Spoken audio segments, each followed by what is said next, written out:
শীতকাল মানে পিঠাপুলির দিন, আর চারিদিকে পিঠাপুলির ধুম পড়ে গেছে। আর এই সময় যদি পিঠা না খাওয়া হয় তাহলে কেমন হয়। তো আজকে আমি খুব সহজ পদ্ধতিতে একটা পিঠা বানাইছি, আর এই পিঠাটা সবাই চিনে থাকেন, এই নকশি পিঠাটা। আর আমার জানার মতে কম বেশি সবারই পছন্দ।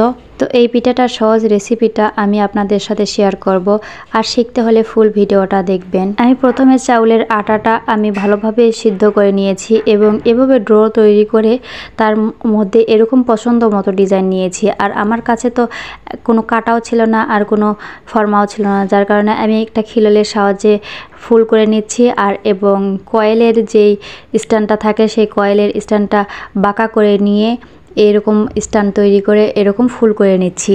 অনেকে অনেক ডিজাইন পারে, তবে আমি নতুন নতুন হয়তো বা অত ডিজাইন পারতেছি না। তবে আমার কাছে যেটা সহজ লেগেছে, একটা শিপি নিয়েছি, একটা খিলল নিয়েছি এবং কয়েলের স্ট্যান্ড নিয়েছি। আর এটা দিয়ে যে ডিজাইন করা সম্ভব আমি সেটাই করতেছি। হয়তো বা এটা দিয়েও অনেকেই অনেক সুন্দর সুন্দর ডিজাইন করে, আর ইউটিউবে দেখলে আপনারা বুঝতে পারবেন। কিন্তু আমি অতটা পারফেক্টভাবে পারি না, কেন জানি না। তবে যতটুকু পারি এরকম আলহামদুলিল্লাহ তাও অনেকটাই সুন্দর হয়েছে। আগের যখন আমি বানাইতে লাগছিলাম তার থেকেও এখন বর্তমানে একটু ভালো হয়েছে।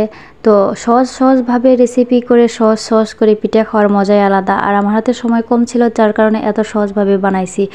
আটাগুলো এভাবে সবগুলো ফুল করে নিয়েছি, আর এর মধ্যে কিছু কিছু ভিন্ন ডিজাইনের করে নেব। তারপরে তেলে দিয়ে এলে সুন্দর করে ভেজে নেব এই ফুলগুলো আমি সব একে একে ভেজে নেব। তবে একেবারে কড়া করব না, হালকা বাদামি হালকা কালারের করে নিয়ে আমি এগুলো উঠায় নেব।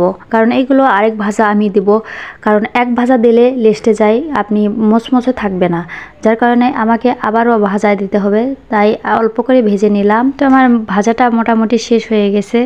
এখন আমি এগুলো সবগুলো তুলে নিচ্ছি। জানি না এই পিঠা কার কাছে কেমন লাগে, তবে আমার কাছে ভালো লাগে।